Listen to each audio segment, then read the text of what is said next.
ഓം ശ്രീ സായിറാം. ഭഗവാന്റെ പാതാരവിന്ദങ്ങളിൽ ശതകോടി പ്രണാമം. ഭഗവാൻ ശ്രീ സത്യസായി ബാബയുടെ രാമകഥ രസവാഹിനി അധ്യായം 14 ഭാഗം 2.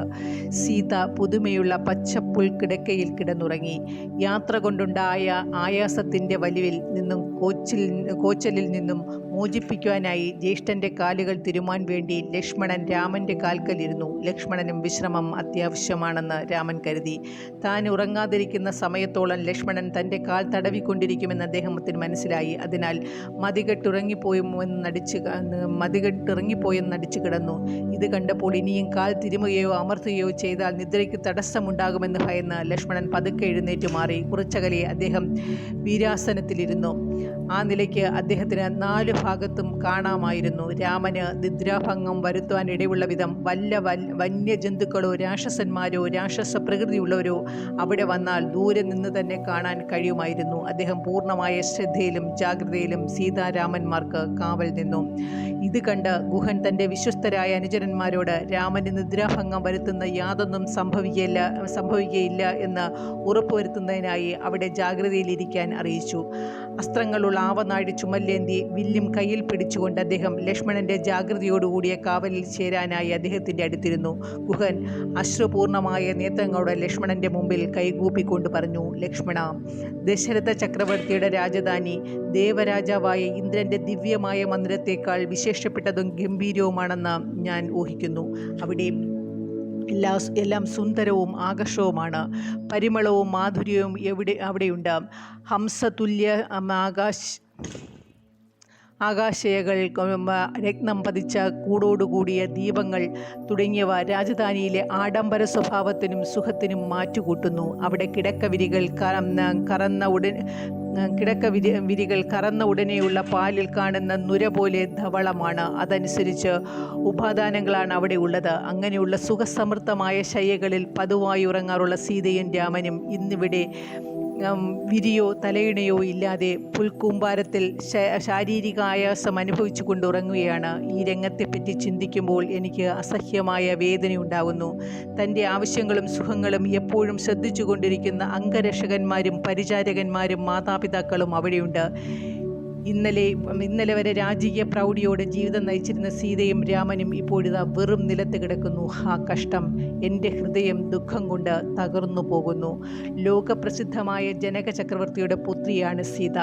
അവർ ശുഷ്ക തൃണങ്ങൾ കൊണ്ടുള്ള വിരിപ്പിൽ കിടക്കുകയാണ്. വിധിയുടെ എന്തു വൈപരീത്യമാണിത്! സീതാരാമന്മാർ വനജീവിതത്തിന് അർഹരാണോ? മറ്റെന്തുണ്ടായിരുന്നാലും കർമ്മത്തിൻ്റെ ഫലങ്ങൾ അനുഭവിക്കാതെ കഴിയുകയില്ല എന്ന് ഇപ്പോൾ തെളിയിക്കപ്പെട്ട് കഴിഞ്ഞിരിക്കുകയാണ്. കേകേയ രാജ്യത്തിലെ രാജാവിൻ്റെ മകളാണ് കൈകേയി.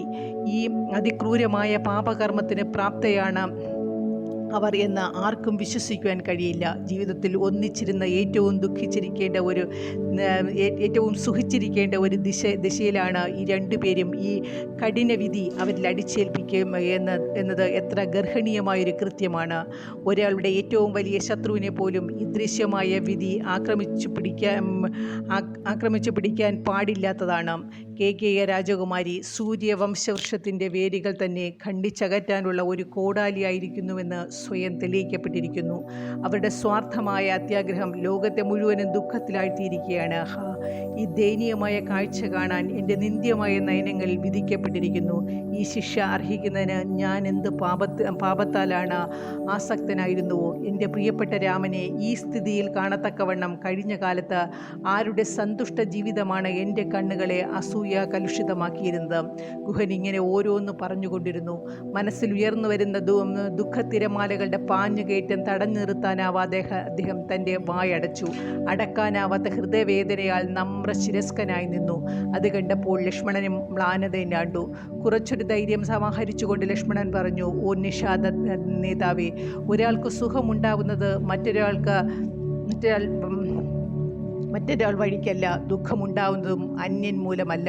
അയാൾ ഒരിക്കലും ഭാഗ്യമോ നിർഭാഗ്യമോ അന്യൻ വഴി ഉണ്ടാവുകയില്ല. മറ്റൊരാൾ വഴി ഒരാൾക്ക് യഥാർത്ഥത്തിൽ സന്തുഷ്ടനോ ദുഃഖിതനോ ആയിരിക്കാൻ കഴിയുകയില്ല. പൂർവ്വജന്മങ്ങളിൽ ഒരുവൻ ചെയ്തിരുന്ന കർമ്മങ്ങളുടെ ഫലമായി, അല്ലെങ്കിൽ പരമമായ ഇച്ഛയുടെയോ തീരുമാനത്തിൻ്റെയോ പ്രേരണ മൂലം ഓരോരുത്തരും ഓരോ ആവശ്യത്തിന് വേണ്ടി ജന്മം കൊള്ളുകയാണ്. ആ ആവശ്യം പൂർത്തീകരിക്കുമ്പോൾ അവർ സന്തുഷ്ടരോ ദുഃഖിതരോ ആയി കാണപ്പെടുന്നു. അത്രയുള്ളൂ. ഒരു യാചകൻ താൻ അരജനാണെന്ന് സ്വപ്നം കാണുന്നു, അരജൻ യാചകനാണെന്നും സ്വപ്നം കാണുന്നു. അവർ ഉണരുമ്പോൾ ഇതുവരെ അനുഭവിച്ചിരുന്ന സുഖവും ദുഃഖവും അയഥാർത്ഥവും നൈമിഷികവുമാണെന്ന് കാണുന്നു. ഇതുപോലെ അയഥാർത്ഥവും സ്വപ്നവുമാണ് ഈ ലോകം. ഇത് മിഥ്യയാണ്. രാമൻ ഈ സ്ഥിതിയിൽ കണ്ടതുകൊണ്ട് നിങ്ങൾ ദുഃഖിക്കുന്നു. എന്നാൽ രാമൻ ദുഃഖത്തിനും സുഖത്തിനും അതീതനാണ്, ദ്വന്ദ്വങ്ങൾക്ക് അപ്രാപ്യനാണ്. കഴിഞ്ഞ ജന്മങ്ങളിലെ കർമ്മങ്ങളുടെ ഫലമായി സമാർജിച്ച നന്മയോ ദൗർഭാഗ്യമോ ഉള്ളവർ രാമനെ നോക്കുമ്പോൾ രാമൻ സന്തുഷ്ടനോ ദുഃഖിതനോ ആയി കാണപ്പെടും. നിങ്ങൾ പറയുന്ന രാമനിലെ സുഖവും ദുഃഖവും എല്ലാം നിങ്ങളുടെ മാനസികാവസ്ഥയുടെ പ്രതിഫലനം മാത്രമാകുന്നു. ഇത് കേട്ടപ്പോൾ ഗുഹൻ സ്വല്പം ശാന്തനായി. അല്പം മുമ്പ് കൈകേയിയോടുണ്ടായിരുന്ന അമർഷം അദ്ദേഹം ഉപേക്ഷിച്ചു. അന്യന്മാരിൽ കുറ്റം കണ്ടുപിടിച്ച് അവരിൽ കുറ്റാരോപണം ചെയ്യുന്നത് ശരിയല്ല എന്നും അദ്ദേഹം മനസ്സിലാക്കി.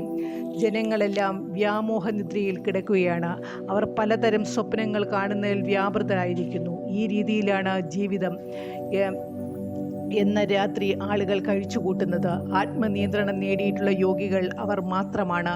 രാത്രി സ്വപ്നങ്ങൾ പെടുകയോ സ്വപ്നങ്ങളാൽ ആകൃഷ്ടരാകുകയോ ചെയ്യാതെ ഉറങ്ങാതിരിക്കുന്നത് അവർക്ക് ലോകം കൊണ്ടോ അതിലെ വസ്തുക്കൾ കൊണ്ടോ യാതൊരു ആവശ്യവുമില്ല. അവർ എല്ലാ ഐന്ദ്രിക സുഖങ്ങളിൽ നിന്നും കുഴപ്പങ്ങളിൽ നിന്നും വിമുക്തരാകുന്നു. ഈ സ്ഥിതിയിലെത്തുന്നവരെ യാതൊരാൾക്കും താൻ ഉണർന്നിരിക്കുകയാണെന്ന് പറയാൻ സാധ്യമല്ല. ജ്ഞാനം ലഭിച്ചാൽ, സത്യം സാക്ഷാത്കരിച്ചാൽ പിന്നെ വ്യാമോഹങ്ങളെല്ലാം അവസാനിക്കും. രാമൻ്റെ പാതാരവിന്ദങ്ങളിൽ പ്രേമം സ്ഥിരപ്രതിഷ്ഠ നേടുകയും ചെയ്യും. ആ രീതിയിൽ ആ രീതിയിൽ പോയി ഗുഹൻ്റെ ചിന്തകൾ. അവയെക്കൊണ്ട് അദ്ദേഹം ആശ്വസിച്ച് ആത്മവീര്യമുള്ളവനായി തീർന്നു. ഗുഹനും ലക്ഷ്മണനും അന്യോന്യം രാമൻ്റെ അമാനുഷിക ഭാവങ്ങളും അദ്ദേഹത്തിൻ്റെ അന്തർലീനമായിരിക്കുന്ന പ്രഭാപൂർണതയും സംബന്ധിച്ച കാര്യങ്ങൾ സംസാരിച്ചുകൊണ്ട് രാത്രിയുടെ ശിഷ്ടഭാഗം ചെലവഴിച്ചു. ഇതിനിടയിൽ നേരം പുലർന്നു. രാമൻ ഉറങ്ങിക്കിടക്കുന്ന സ്ഥലത്ത് ഒരാൾ കാവൽ നിൽക്കുമ്പോൾ മറ്റേ ഒരാൾ പ്രഭാത സ്നാനമെല്ലാം കഴിഞ്ഞ് മടങ്ങി വന്നു. ഉടനെ രാമൻ അവയവങ്ങളിളക്കി കണ്ണുകൾ തുടച്ചു എഴുന്നേറ്റിരുന്ന് 4 പാടും നോക്കി അദ്ദേഹം സീതയെ ഉണർത്തി. ഇരുവരും ഗംഗാതീരത്തേക്ക് പോയി. സ്നാനവും പ്രഭാതകർമ്മങ്ങളും അനുഷ്ഠിച്ചതിൽ പിന്നെ അവർ ഗുഹനും ലക്ഷ്മണനും ഉള്ളിടത്തേക്ക് വന്നു. രാമൻ അത്തിവൃക്ഷത്തിൻ്റെ കുറേ പാൽ കൊണ്ടുവരുവാൻ ലക്ഷ്മണനോട് പറഞ്ഞു. ലക്ഷ്മണൻ മുറുമുറുപ്പൊന്നുമില്ലാതെ ക്ഷണം സ്ഥലം വിട്ടു. അടുത്ത കാട്ടിൽ കടന്ന് അധികം താമസിയാതെ ഒരു ഇലക്കുമ്പിൾ നിറയെ ആ വൃക്ഷനീര് കൊണ്ടുവന്നു. രാമൻ ആ നീരെടുത്ത് മുടിയിൽ പുരട്ടി. അതിൻ്റെ ഫലമായി തപസ്സികൾക്ക് സാധാരണ കാണാറുള്ളതുപോലെ രാമൻ്റെ കേശം അന്യോന്യം പറ്റിച്ചേർന്ന് ജട പിടിച്ചു. ഈ പ്രവൃത്തി കണ്ട് സുമന്ത്രർക്ക് കരച്ചിലടക്കാൻ കഴിഞ്ഞില്ല. രത്നഖചിതമായ കിരീടം ധരിക്കേണ്ട ആ ശിരസ് ജഡാഭാരം വഹിക്കുന്നത് കണ്ടപ്പോൾ അദ്ദേഹത്തിന് വല്ലാത്ത മാനസിക ക്ഷോഭമുണ്ടായി. ഈ ദുഃഖകരമായ കാഴ്ച കാണാൻ തൻ്റെ നേത്രങ്ങളിൽ വിധിക്കപ്പെട്ടതോർത്ത് അദ്ദേഹം വിലപിച്ചു. കഠിന വേദനയിൽ അദ്ദേഹത്തിൻ്റെ ഹൃദയം വരണ്ടുപോയി. എനിക്ക് അങ്ങയുടെ ഒപ്പം കാട്ടിലിരിക്കാൻ ഇനി കഴിയുകയില്ല. അത് തീരെ അസാധ്യമായി തീരുന്നു. ഞാൻ ചക്രവർത്തിയുടെ ആജ്ഞ അനുസരിച്ച് പ്രവർത്തിച്ചു കഴിഞ്ഞിരിക്കുന്നു. അങ്ങയുടെ സാന്നിധ്യത്തിലുള്ള എൻ്റെ ജീവിതം വിധി വെട്ടിച്ചുരുക്കിയിരിക്കുകയാണ്. ഏതെങ്കിലും പുണ്യനദിയുടെ തീരത്തോളം അങ്ങയുടെ തേരിലെത്തിച്ച് അവിടെ വിട്ട് തിരികെ ചെല്ലാനാണ് എന്നോട് കൽപ്പിച്ചിട്ടുള്ളത്. ഈ വസ്തുത അങ്ങയെ അറിയിക്കുക എൻ്റെ ധർമ്മമാണ്. ഇനി ഞാൻ എന്ത് ചെയ്യണമെന്ന് അങ്ങാണ് കൽപ്പിക്കേണ്ടത്. സങ്കടം കൊണ്ട് അധോമുഖനായി കണ്ണീർ തൂകിക്കൊണ്ട് സുമന്ത്രൻ രാമൻ്റെ മുമ്പിൽ നിന്ന് പറഞ്ഞു. ദുഃഖിക്കരുത്. രാമൻ പറഞ്ഞു, ചക്രവർത്തിയുടെ കൽപ്പന അനുഷ്ഠിക്കുകയാണ് നിങ്ങളുടെ ധർമ്മം. എൻ്റെയും അദ്ദേഹം നൽകിയ കൽപ്പനകൾ നിങ്ങൾ നിറവേറ്റിയതിൽ ഞാൻ സന്തോഷിക്കുന്നു. ഇനി അദ്ദേഹം എനിക്ക് തന്ന കൽപ്പന നടപ്പിൽ വരുത്തുകയാണ് ഞാൻ.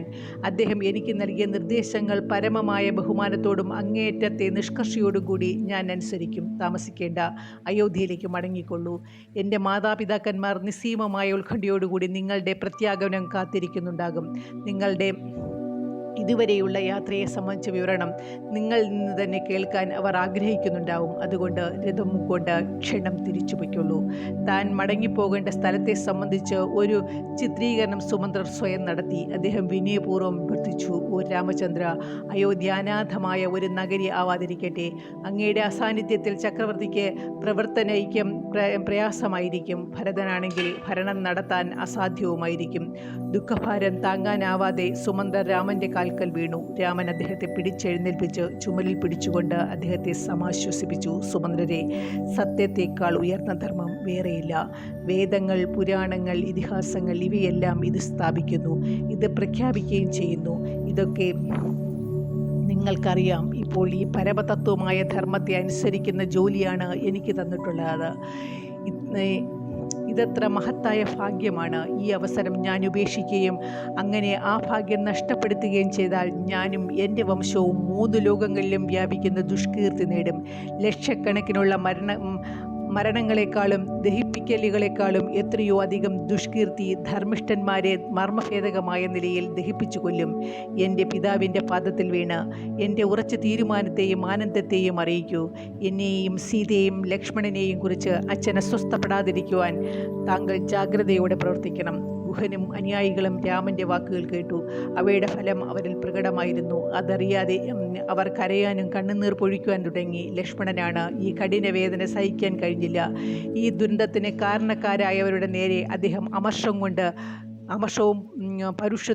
പരുഷത്വവും കലർന്ന ചില വാക്കുകൾ ഉച്ചരിച്ചു. എന്നാൽ രാമൻ ലക്ഷ്മണൻ്റെ പ്രകൃതം മനസ്സിലാക്കി അതുടനെ തടഞ്ഞു. അനന്തരം അദ്ദേഹം മന്ത്രി സുമന്ത്രയുടെ നേരെ തിരിഞ്ഞു. എന്നിട്ട് പറഞ്ഞു, സുമന്ത്രരെ, ലക്ഷ്മണൻ കേവലം കൗമാരദശ വിടാത്തയാളാണ്. അവൻ്റെ വാക്കുകൾ പ്രാധാന്യം കൽപ്പിക്കരുത്. അവൻ അച്ഛനെ അറിയിക്കുകയും വേണ്ട. ലക്ഷ്മണന് എന്നോട് വലിയ സ്നേഹമാണ്. സീത അനുഭവിക്കുന്ന യാതനകളും അവനെ വല്ലാതെ അസ്വസ്ഥതയാക്കിയിട്ടുണ്ട്.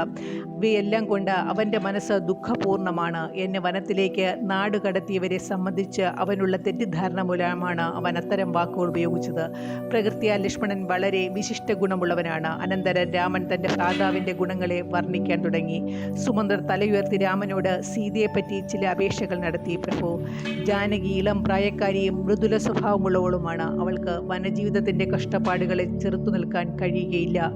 അവരോട് നഗരത്തിലേക്ക് മടങ്ങാൻ ഉപദേശിക്കുന്നത് ഏറ്റവും ആവശ്യമാണ്. അതാണ് ശരിയായ കർത്തവ്യമെന്ന് അവരെ ബോധ്യപ്പെടുത്തുകയും വേണം. അവർ അയോധ്യയുടെ ജീവശ്വാസമാകുന്നു. അവർ സാമ്രാജ്യത്തിൻ്റെ ക്ഷേമദേവതയാണ്. അവർ അയോധ്യയിലേക്ക് തിരിച്ചു വരാൻ സാധിക്കുകയാണെങ്കിൽ ആ നഗരത്തിലെ നിവാസികൾക്ക് വറ്റിയ കുളത്തിലെ മത്സ്യങ്ങളെപ്പോലെ അവർ അയോധ്യയിലേക്ക് തിരിച്ചു വരാൻ സാധിക്കുകയില്ലെങ്കിൽ ആ നഗരത്തിലെ നിവാസികൾ വറ്റിയ കുളത്തിലെ മത്സ്യത്തെ പോലെ വേദന അനുഭവിക്കും. അവർ തിരിച്ചു വന്ന് ഭർത്തൃമാതാവിൻ്റെ കൂടെയോ സ്വന്തം മാതാപിതാക്കളുടെ കൂടെയോ ഇഷ്ടം പോലെ താമസിക്കട്ടെ. ഇതേ വാക്കുകളിൽ അങ്ങോട്ട് പറയാനായി ചക്രവർത്തി എന്നോട് പലവട്ടം കൽപ്പിച്ചിരിക്കുന്നു. അങ്ങ് 14 വർഷത്തിന് ശേഷം അയോധ്യയിലേക്ക് മടങ്ങിയെത്തിയാൽ ജാനകിയെ അവരുടെ പിതൃരാജ്യത്തു നിന്നും കൂട്ടിക്കൊണ്ടുവരികയും ചെയ്യാം. സുമന്ത്രർ ഇങ്ങനെ പറഞ്ഞുകൊണ്ടിരുന്നപ്പോൾ രാമൻ സീതയുടെ ശ്രദ്ധ മന്ത്രിയുടെ ആഗ്രഹത്തിനും അപേക്ഷയ്ക്കും നേരെ തിരിച്ചുവിടണമെന്നവണ്ണം സീതയോട് ചില അടയാളങ്ങൾ കാണിച്ചു. സുമന്ത്രർ അവസാനിപ്പിച്ചപ്പോൾ രാമൻ സീതയോട് പറഞ്ഞു, സീതേ, നീ അച്ഛൻ്റെ സന്ദേശം ശ്രദ്ധിച്ചില്ലേ? കൊട്ടാരത്തിലേക്ക് തിരിച്ചു പോകൂ. എൻ്റെ അച്ഛനും അമ്മയും എൻ്റെ വേർപാടുകൾ അനുഭവിക്കുന്ന പ്രാണവേദന കുറച്ചെങ്കിലും നിന്നെ കണ്ടിട്ട് അവർ മറക്കട്ടെ. അവരുടെ വാർദ്ധക്യ ദിശയിലെ ഭയങ്കരമായ അവസ്ഥ സഹിക്കാൻ കഴിയാത്തവണ്ണം അവർ ദുർബലരാണ്. അതുകൊണ്ട് നീ മന്ത്രിയോടൊപ്പം അയോധ്യയിലേക്ക് മടങ്ങിപ്പോകേണ്ടത് ഒഴിച്ചുകൂടാത്ത ആവശ്യമാണ്. അച്ഛൻ്റെ അപേക്ഷ അവരെ കൊണ്ട് അനുസരിപ്പിക്കാൻ അവരെ സ്വാധീനിക്കുന്നതിന് വേണ്ടിയും മറ്റ് പല വാദങ്ങളും രാമൻ ഉപയോഗിച്ചു. സീത മറുപടി പറഞ്ഞു, പ്രഭു, അങ്ങ് സർവജ്ഞനാണ്. മനുഷ്യ സമുദായത്തിൻ്റെ ഓരോ വിഭാഗത്തിനും നിർദ്ദേശിക്കപ്പെട്ട മാതൃകാപരമായ ധാർമ്മിക വൃത്തി അങ്ങേക്കറിയാം. ഞാനത് അങ്ങയെ അനുസ്മരിപ്പിക്കേണ്ട ആവശ്യമില്ല. സദയം എൻ്റെ പ്രാർത്ഥന അല്പസമയം ശ്രദ്ധിക്കൂ. നിഴൽ അതിൻ്റെ ആധാര വസ്തുവിനെ അനുഗമിക്കേണ്ടതാണല്ലേ? അതിന് ആ വസ്തുവിൽ നിന്നും അകന്നു നിൽക്കുവാൻ കഴിയുമോ? സൂര്യനിൽ നിന്നും അകന്ന് സൂര്യരശ്മികൾക്ക് അസ്തിത്വമുണ്ടോ? ചന്ദ്രനിൽ നിന്നും അകറ്റപ്പെട്ട നിലയിൽ ചന്ദ്രയ്ക്ക് നിലനിൽപ്പുണ്ടോ? അതുപോലെ ഈ സീത എന്ന നിഴലിന് രാമചന്ദ്രനെ വിട്ട് നിൽക്കുവാൻ സാധ്യമല്ല. അനന്തരം അവർ സുമന്ത്രന്റെ നേരെ തിരിഞ്ഞു പറഞ്ഞു, സുമന്ത്രരെ, അങ്ങ് എൻ്റെ പിതാവിനെ പോലെയും ഭർത്തൃപിതാവിനെ പോലെയും എനിക്ക് ആദരണീയനാണ്. അങ്ങ് എൻ്റെ ഗുണകാംക്ഷിയും ആണ്. സദയം ഇത് പരിഗണിക്കൂ. ഞാൻ എൻ്റെ നാഥൻ്റെ പാതാരവിന്ദങ്ങളിലല്ലാതെ മറ്റ് യാതൊരു സ്ഥാനവും അന്വേഷിക്കുകയില്ല. കുടുംബത്തിലേക്ക് കൊണ്ടുവരപ്പെട്ട ഒരു പുത്രവധുവും കുടുംബത്തിൽ പിറന്ന പുത്രനേക്കാൾ കൂടുതൽ അടുത്തവളല്ല എന്ന് ലോകർക്കെല്ലാവർക്കും അറിയാം. പുത്രൻ്റെ വിരഹം കൊണ്ടുള്ള പ്രാണവേദന പുത്രഭാര്യ തിരിച്ചെത്തിയാൽ അവർ മറന്നേക്കുമെന്ന പ്രസ്താവനയ്ക്ക് യാതൊരർത്ഥവുമില്ല. എൻ്റെ അച്ഛൻ്റെ രാജധാനിയിലെ ധനത്തെയും സുഖത്തെയും സംബന്ധിച്ചാണെങ്കിൽ അവ മതിയാവോളം ഞാൻ കുട്ടിക്കാലത്ത് അനുഭവിച്ചവളാണ്. ഇപ്പോൾ എനിക്ക് അവ തൃണസമം, ശുഷ്കവും വിലക്കുറഞ്ഞതും ആയാണ് തോന്നുന്നത്. എൻ്റെ സ്വാമി അടുത്തില്ലെങ്കിൽ അദ്ദേഹം സഞ്ചരിക്കുന്ന മാർഗമല്ലാതെ എനിക്ക് മറ്റൊരു മാർഗവുമില്ല. അതുകൊണ്ട് എന്നെ തെറ്റിദ്ധരിക്കാതെ സദയം എൻ്റെ വാക്കുകൾ സമ്മതിച്ച് എന്നെ അയോധ്യയിലേക്ക് കൊണ്ടുപോകാനുള്ള ശ്രമം ഉപേക്ഷിക്കൂ. അത് മറന്നു കളയൂ. എൻ്റെ പ്രണാമങ്ങൾ മാതാപിതാക്കളെ അറിയിക്കുക. ഞങ്ങളെപ്പറ്റി യാതൊരു ഉത്കണ്ഠയ്ക്കും കാരണമില്ല എന്ന് അവർ ഉറപ്പ് കൊടുക്കുകയും ചെയ്യുക. സീത സന്തുഷ്ടയാണ്. മിഥിലയിലോ അയോധ്യയിലോ അവൾ ഉണ്ടായിരുന്ന കാലത്തുള്ളതിനേക്കാൾ അനേകായിരം മടങ്ങ് അധികം സന്തുഷ്ടയാണ് എന്നവരോട് പറയുക. ഞാൻ മഹാവീരനും യോദ്ധാക്കളിൽ അത്യുത്തമനും ആയ എൻ്റെ നാഥൻ്റെയും അദ്ദേഹത്തിൻ്റെ അനുജനായ ലക്ഷ്മണനെയും ഒന്നിച്ചാണുള്ളത്. ഭയമോ ഉത്കണ്ഠയോ മാനസികക്ഷോഭമോ അസ്വസ്ഥപ്പെടുത്താതെ കാട്ടിൽ സന്തോഷത്തോടും സുഖത്തോടും കൂടി കഴിയുകയാണ്. യാത്ര കൊണ്ട് എനിക്ക് യാതൊരു ക്ഷീണവും ഉണ്ടായിട്ടില്ല എന്നും അവരോട് പറയൂ. ഞാൻ വളരെ സന്തുഷ്ടയാണെന്നും ഈ നാടുകടത്തൽ ശിക്ഷ ഒരു ഭാഗ്യമായി ഞാൻ കരുതുന്നു എന്നും അവരോട് പറയുക. ഈ വാക്കുകൾ കേട്ട് സീതയുടെ മുഖത്തു നോക്കാൻ സാധിക്കാത്ത വിധം സുമന്ത്രർ അവരുടെ നേരെയുള്ള സ്നേഹത്താലും ദുഃഖത്താലും ആകുലയായി. അത്രയും ഹൃദയസ്പൃക്കായ വാക്കുകൾ കൂടുതൽ ശ്രദ്ധിക്കാനായില്ല.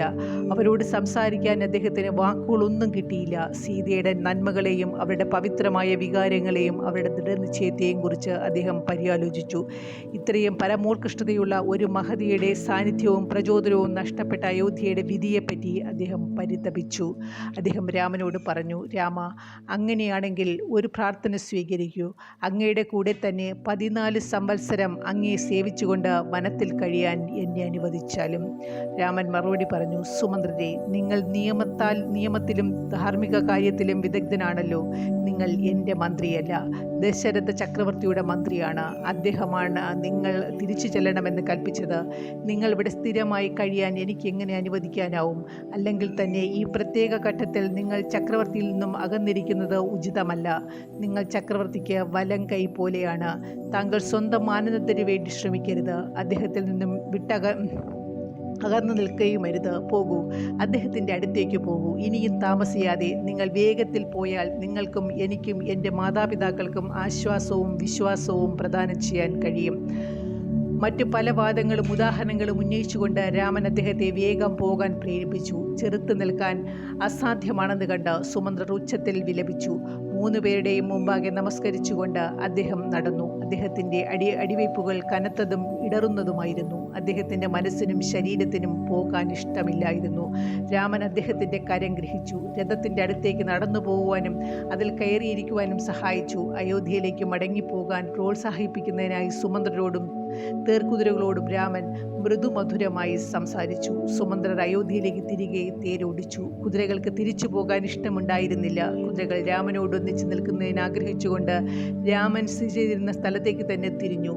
ചമ്മട്ടിയുടെ അഗ്രം കൊണ്ട് കുത്തുകയും മറ്റും നിലയിൽ പ്രേരിപ്പിക്കുകയും ചെയ്തിട്ടും അവ നീങ്ങാൻ കൂട്ടാക്കിയില്ല. അവ പ്രതിഷേധത്തിൽ കരുണാത്മകമായി ഹേഷാരവം പുറപ്പെടുവിച്ചു.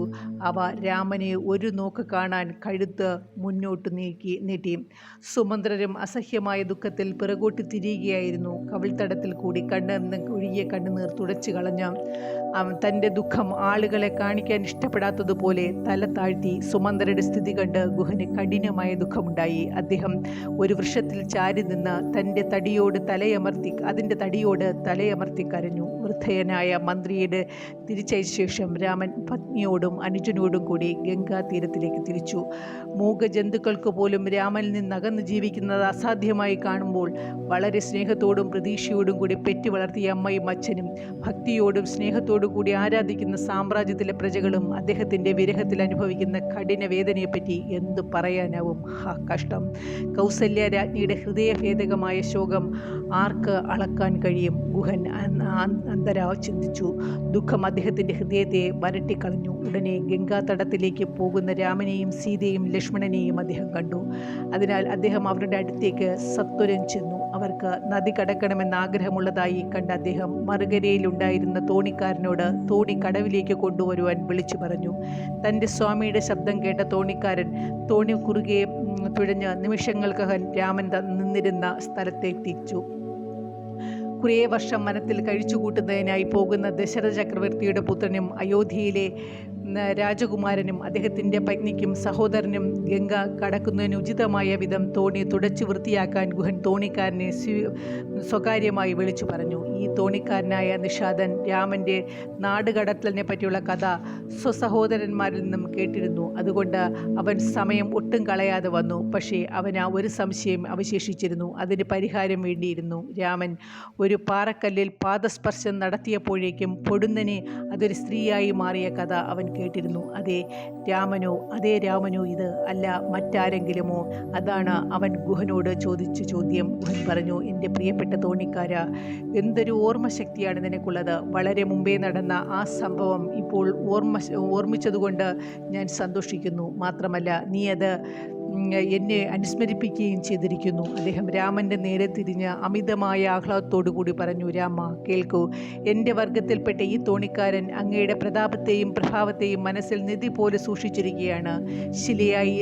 ശിലയായി പോകാൻ ശപിക്കപ്പെട്ട ഗൗതമ മഹർഷിയുടെ പത്നി അഹല്യയെ അങ്ങ് എങ്ങനെ മോചിപ്പിച്ചു എന്ന് ഇവൻ എന്നെ ഓർമ്മിപ്പിച്ചിരിക്കുന്നു. ആ മഹതിക്ക് ഏറ്റ ദാരുണമായ ശാപത്തിൻ്റെ പേരിൽ എൻ്റെ പ്രജകൾ വല്ലാതെ ക്ഷോഭിച്ചിരുന്നു. അങ്ങ് അഹല്യയ്ക്ക് ശാപമോക്ഷം കൊടുത്തു എന്നറിഞ്ഞപ്പോൾ അവർ അത്യന്തം സന്തുഷ്ടരാവുകയും ചെയ്തു. ഓ, അങ്ങയുടെ ദിവ്യത്വത്തെ സംബന്ധിച്ച് ബോധവാന്മാരാകാൻ കഴിഞ്ഞ എൻ്റെ ആളുകൾ എത്ര ഭാഗ്യശാലികളാണ്. ഗുഹൻ വളരെ ആനന്ദത്തോടുകൂടി തൻ്റെ തോണിക്കാരൻ്റെ വിശ്വാസവും ഭക്തിയും വർണ്ണിക്കുകയായിരുന്നു. ഇതിനിടയിൽ രാമൻ തോണിയുടെ സമീപത്തേക്ക് നീങ്ങി. തോണിക്കാരൻ രാമൻ്റെ മുമ്പിൽ കൈകൂപ്പി നിന്നുകൊണ്ട് പറഞ്ഞു, രാമചന്ദ്ര, ഇന്നെനിക്കുണ്ടായ ഭാഗ്യത്തിൻ്റെ ഫലമായി എൻ്റെ ജീവിതം സഫലമായി. വളരെ മുമ്പ് കേട്ടിരുന്ന രാമനെ എനിക്ക് ഇന്ന് നേരിൽ കാണാൻ കഴിഞ്ഞു.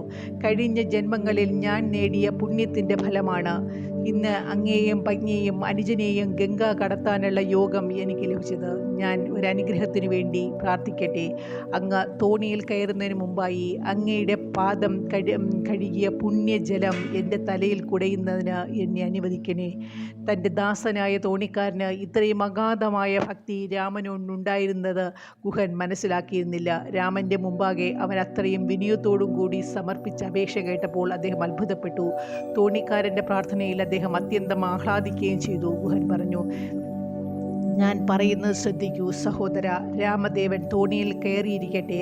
അനന്തരം നിനക്ക് ഒരു പാത്രത്തിൽ ഗംഗാജലമെടുത്ത് അവിടുത്തെ പാദങ്ങൾ കഴുകാമല്ലോ. അവിടുന്ന് നദീതീരത്ത് നിൽക്കുമ്പോൾ പാദങ്ങൾ കഴുകുന്നത് മര്യാദയല്ല. അവൻ്റെ നിർബന്ധ ബുദ്ധിയും ലാഘവവും കണ്ട് അദ്ദേഹം അവനെ മെല്ലെ ശാസിച്ചു. എന്നാൽ തോണിക്കാരൻ വഴങ്ങിയില്ല. അവൻ ആവർത്തിച്ചു, പ്രഭു, അങ്ങേക്ക് അളവറ്റ ധനമുണ്ട്. ഞാൻ നിസ്സഹായനായ വിധം ദരിദ്രനാണ്. ആളുകളെ നദി കടത്തി കിട്ടുന്ന കൂലി കൊണ്ട് കുടുംബത്തെ രക്ഷിക്കുന്നതിനായി ഞാൻ കഠിനാധ്വാനം ചെയ്യുകയാണ്. എൻ്റെ കുടുംബത്തെ പോറ്റുവാൻ പോലും എനിക്ക് കിട്ടുന്ന ദിവസ വരുമാനം മതിയാവുകയില്ല. ഈ വരുമാനം നഷ്ടപ്പെട്ടു പോയാൽ എനിക്കെങ്ങനെ സന്തുഷ്ടനാവാൻ സാധിക്കും? അതുകൊണ്ട് ദയവ് ചെയ്ത് എന്നെ തെറ്റിദ്ധരിക്കരുതേ. അങ്ങ് തോണിയിൽ കയറുന്നതിന് മുമ്പ് അങ്ങയുടെ പാദം കഴുകാൻ എന്നെ അനുവദിക്കണം. തോണിക്കാരൻ അസാധാരണമായ അപേക്ഷയിൽ അടങ്ങിയ വികാരം രാമൻ മനസ്സിലാക്കി. അദ്ദേഹം മന്ദസ്ഹസിച്ചുകൊണ്ട് സീതയുടെ നേരെ തിരിഞ്ഞു പറഞ്ഞു, ദേവി, ഈ തോണിക്കാരൻ്റെ ഭയം മനസ്സിലാക്കിയോ? ഇതിൻ്റെ എല്ലാം അർത്ഥം എന്താണെന്ന് ഗുഹൻ മനസ്സിലാക്കിയിരുന്നില്ല. രാമൻ മന്ദഹസിച്ച് എന്തിനാണെന്നും ഗുഹന് അറിഞ്ഞുകൂടായിരുന്നു. തോണിക്കാരൻ്റെ പെരുമാറ്റം അദ്ദേഹത്തെ അമ്പരപ്പിച്ചു. ഗുഹൻ പറഞ്ഞു, ഹേ തോണിക്കാര, നീ സംസാരിക്കുന്നത് എന്താണെന്ന് എനിക്ക് മനസ്സിലാകുന്നില്ല. രാമനെ തോണിയിൽ കയറ്റി കടത്തിവിടുകയെന്ന ഇപ്പോഴത്തെ നിന്റെ കർമ്മവും നിന്റെ കുടുംബരക്ഷയ്ക്ക് ആവശ്യമായ ചെലവും തമ്മിൽ എന്ത് ബന്ധമാണുള്ളത്? പാരമ്പര്യ വഴി സിദ്ധിച്ച ഈ ജോലിക്ക് നീ പ്രഭുവിൽ നിന്നും കൂടുതൽ കൂലി ആവശ്യപ്പെടുകയാണോ? അങ്ങനെയാണെങ്കിൽ നീ നിന്റെ അത്യാഗ്രഹം വെളിപ്പെടുത്തുകയാണ്. നിന്റെ കുടുംബം രക്ഷിക്കുന്നതിന് നിന്റെ വരവ് മതിയാവുന്നില്ലെങ്കിൽ ഈ ദേശത്തിൻ്റെ അധിപനെന്ന നിലയിൽ പോരാതെ വരുന്ന തുക നികത്തി തീരാൻ ഞാൻ തയ്യാറാണ്. അത് സ്വാമിയിൽ നിന്ന് നേടാൻ ആഗ്രഹിക്കേണ്ട. ജോലിയിൽ ശ്രദ്ധിച്ച് തോണി തയ്യാറാക്കൂ. ആ മനുഷ്യൻ്റെ ശാഠ്യം കണ്ട് ഗുഹന് ദേഷ്യം വന്നു. തോണിക്കാരൻ ഇങ്ങനെ ബോധിപ്പിച്ചു: രാമൻ്റെ പാദങ്ങൾക്ക് ദിവ്യശക്തി ഉണ്ടെന്ന് ജനങ്ങൾ പറയുന്നത് ഞാൻ കേട്ടിട്ടുണ്ട്. ആ പാദങ്ങൾ ഒരു ശിലയിൽ തൊട്ടപ്പോൾ അതൊരു പെണ്ണായി മാറിയെന്നവർ പറയുന്നു. ധാരാളം മരക്കഷ്ണങ്ങൾ കൂട്ടിച്ചേർത്താണ് എൻ്റെ തോണി നിർമ്മിച്ചിരിക്കുന്നത്. രാമൻ്റെ പാദസ്പർശമേറ്റ് ഓരോ മരക്കഷ്ണവും ഓരോ സ്ത്രീയാവുകയാണെങ്കിൽ പ്രഭു എല്ലാവരെയും എൻ്റെ രക്ഷയിലാക്കും. കാരണം അവർ ജനിച്ചത് എൻ്റെ തോണി കഷ്ണങ്ങളിൽ നിന്നാണല്ലോ. ഈ ഭാരം എനിക്ക് എങ്ങനെ പേറാൻ സാധിക്കുക? എന്നാൽ അവിടുന്ന് തോണിയിൽ കയറുന്നതിന് മുമ്പാണ് ആ പാദങ്ങൾ കഴുകുന്നതെങ്കിൽ എനിക്ക് ആ ഭയത്തിൽ നിന്നും മുക്തനാവാമല്ലോ. കൂടാതെ പാദം കഴുകിയ ജലം ഞാൻ എൻ്റെ തലയിൽ കുടയുമ്പോൾ എൻ്റെ പാപങ്ങളെല്ലാം നശിക്കുകയും ചെയ്യും. അതുകൊണ്ട് എൻ്റെ ആഗ്രഹം നിറവേറ്റപ്പെടുന്നതിന് സദയം അനുവദിക്കൂ. ഗുഹൻ ആലോചനാമഗ്നായി. പക്ഷേ രാമൻ തോണിക്കാരനെ വിളിച്ചു മന്ദഹാസപ്രകാശിതമായ മുഖത്തോടുകൂടി അവനോട് പറഞ്ഞു: എൻ്റെ പ്രിയപ്പെട്ടവനെ, വരൂ, എൻ്റെ പാദങ്ങൾ കഴുകിക്കൊള്ളൂ. എന്നിട്ട് അദ്ദേഹത്തിൻ്റെ പാദങ്ങൾ തോണിക്കാരൻ്റെ കൈത്തലത്തിൽ വെച്ചു. അവൻ്റെ ആനന്ദത്തിന് അതിരില്ലായിരുന്നു. അവൻ തൃപ്പാദം തൻ്റെ കൈത്തലങ്ങളിൽ വെച്ച് ഗംഗാജലം കൊണ്ട് കാൽവിരലുകൾക്കിടയിലെ ഭാഗം പോലും വിട്ടുകളയാതെ വളരെ ശ്രദ്ധയോടും സ്നേഹത്തോടും കൂടി മുഴുവനും കഴുകി. അനന്തരം പാദം കഴുകിയ ജലം ദുഷ്ടശക്തികളിൽ നിന്നുള്ള രക്ഷയ്ക്കായി തൻ്റെ തലയിലും തോണിയിലും എല്ലാ ഭാഗങ്ങളിലും തളിച്ചു. തൻ്റെ പദ്ധതി പരിപൂർണമായും വിജയിച്ചതിൽ അവൻ അത്യധികം ആഹ്ലാദിച്ചു. തോണിയിൽ രാമൻ കാലെടുത്ത് വയ്ക്കുമ്പോൾ തോണിക്കാരൻ രാമൻ്റെ കൈ പിടിച്ച് സഹായിച്ചു. രാമൻ സീതയുടെ കരം മുറുകെ പിടിച്ചുകൊണ്ട് ദേവിയെ തോണിയിൽ കയറ്റി.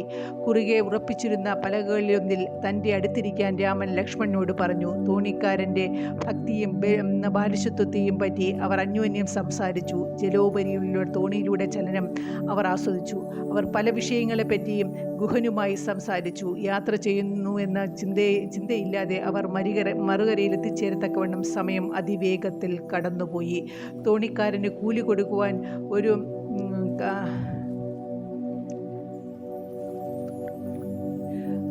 ഒന്നും കൈവശമില്ലാത്തതിനാൽ രാമൻ ലജ്ജിതനായ പോലെ നടിച്ചു. സീത തൻ്റെ ആത്മനാഥൻ്റെ ഹൃദയവികാരം വാസനാശക്തി കൊണ്ട് മനസ്സിലാക്കി. ദേവി വിരലിൽ നിന്നും ഒരു മോതിരം ഊരിയെടുത്ത് രാമൻ്റെ കയ്യിൽ വെച്ചു. രാമൻ തോണിക്കാരനെ വിളിച്ചു വരുത്തി പറഞ്ഞു: സ്നേഹിത, ഇതാ നിങ്ങളുടെ കൂലി എടുത്തുകൊള്ളൂ. തോണിക്കാരൻ രാമപാദങ്ങൾ വീണ് വികാരവിവശനായി പറഞ്ഞു: ഓ രാമ, ഈ ദിവസം എനിക്ക് ദാനങ്ങളിൽ വെച്ച് ഏറ്റവും വലിയ ദാനം ലഭിച്ചു. എൻ്റെ എല്ലാ പാപങ്ങളും പൂർണ്ണമായി നശിപ്പിക്കപ്പെട്ടിരിക്കുന്നു. ഞാൻ ജനന മരണങ്ങളാകുന്ന ഭയങ്കര വിധിയിൽ നിന്നും മോചിപ്പിക്കപ്പെട്ടിരിക്കുന്നു. പല ജന്മങ്ങളിലായി ഞാൻ അനുഭവിച്ച യാതനകൾ സഫലമായിരിക്കുന്നു. എൻ്റെ ഈശ്വരൻ എന്നെ അനുഗ്രഹിച്ചിരിക്കുന്നു. ഈ അനുഗ്രഹം കൊണ്ട് എൻ്റെ പൂർവ്വപിതാക്കന്മാരും സന്തതികളും പാപവിമുക്തരായിരിക്കുകയാണ് പ്രഭു. അങ്ങയുടെ അനുഗ്രഹങ്ങൾക്ക് അർഹനാവുക തന്നെ എനിക്ക് ധാരാളമാണ് പ്രഭു. അങ്ങ് തിരിച്ചു പോകുമ്പോൾ ഈ വഴി തന്നെ വന്ന് ഈ സേവനം ഒരിക്കൽ കൂടി ചെയ്യാനുള്ള അവസരം എനിക്ക് ലഭിക്കുമാറാകണേ. അതാണ് ഞാൻ ജീവിതത്തിൽ ഏറ്റവും വില കൽപ്പിക്കുന്ന പ്രതിഫലം. കവിൾത്തടത്തിൽ കൂടി കണ്ണുനീരൊഴുക്കിക്കൊണ്ട് അവൻ രാമൻ്റെ മുമ്പിൽ ദീർഘദണ്ഡ നമസ്കാരം ചെയ്തു. രാമനും ലക്ഷ്മണനും തോണിക്കാരനെ ആശ്വസിപ്പിച്ചു. അവൻ ഹർഷോന്മാദം അടക്കാൻ ശ്രമിച്ചു. ആ ദാനം സ്വീകരിക്കുവാൻ അവനെ പ്രേരിപ്പിക്കുന്നതിന് പരിശ്രമിച്ചു നോക്കി. പക്ഷേ തോണിക്കാരൻ പറഞ്ഞു: ഒരു ചെറിയ അരുവി കടത്തിയതിന് ഞാൻ അങ്ങയിൽ നിന്നും കൂലി സ്വീകരിച്ചാൽ എന്നോട് പറയൂ.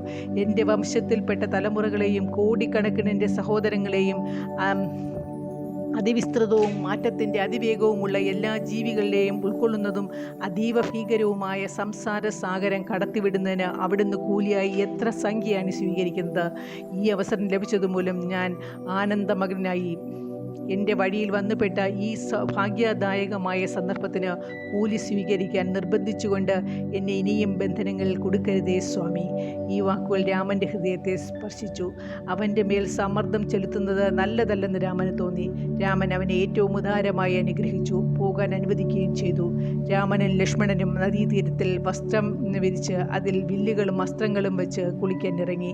അവർ കുളിച്ചു കയറിയ ശേഷം സീതയും പുണ്യനദിയിൽ സ്നാനത്തിനിറങ്ങി. സ്നാനാനന്തരം അവർ ഗംഗയോട് പ്രാർത്ഥിച്ചു. പ്രാണനാഥനോടൊപ്പം സന്തോഷപൂർവ്വം 14 വർഷം കഴിച്ചതിന് ശേഷം ഞാൻ മടങ്ങി വരുമെന്നും അന്ന് നാടുകടത്തൽ ശിക്ഷ അവസാനിച്ചതിൻ്റെ നന്ദിയായി ഇതിലെ പുണ്യജലം എൻ്റെ ശിരസിൽ കുടയുമെന്നും അവർ പ്രതിജ്ഞയെടുത്തു. അതിനുശേഷം രാമൻ ഗുഹനെ അടുത്ത് വിളിച്ചു. എന്നിട്ട് പറഞ്ഞു: പ്രിയ സുഹൃത്തെ, താങ്കളുടെ സമയത്തിൽ അധിക ഭാഗവും ഞാൻ എൻ്റെ ആവശ്യങ്ങൾക്ക് വേണ്ടി ഉപയോഗിച്ചു കഴിഞ്ഞു. ഇനി താങ്കൾ സ്വന്തം നഗരത്തിലേക്ക് മടങ്ങിപ്പോവുക. ഈ ആജ്ഞ കേട്ട ഗുഹൻ്റെ മുഖം മ്ലാനമായി. കണ്ണീർ കവിളുകളിൽ കൂടി ധാരാളം ധാരയായി ഒഴുകി. കൈകൂപ്പിക്കൊണ്ട് അദ്ദേഹം പ്രാർത്ഥിച്ചു, രാമ, സദയം എൻ്റെ വാക്കുകൾ ശ്രദ്ധിച്ചു.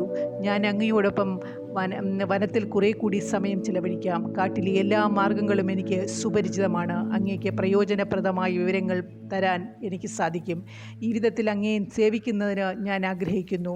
ദയ വിചാരിച്ച് വേണ്ട എന്ന് പറയാതിരിക്കണം. ഗുഹൻ്റെ സ്നേഹവും ഭക്തിയും കണ്ടപ്പോൾ രാമൻ സന്തുഷ്ടനായി. അദ്ദേഹം ഗുഹനെ കൂട്ടി കുറേ നേരം ദൂരം നടന്ന ശേഷം വൈകുന്നേരമായതോടെ പടർന്നു പന്തലിച്ച ഒരു വൃക്ഷത്തണലിൽ വിശ്രമിക്കാനിരുന്നു. ഗുഹനും ലക്ഷ്മണനും വേഗം ആ സ്ഥലം തൂത്തുവാരി രാമനും സീതയും വിശ്രമിക്കാൻ പറ്റിയതാക്കാൻ ശ്രമിച്ചു.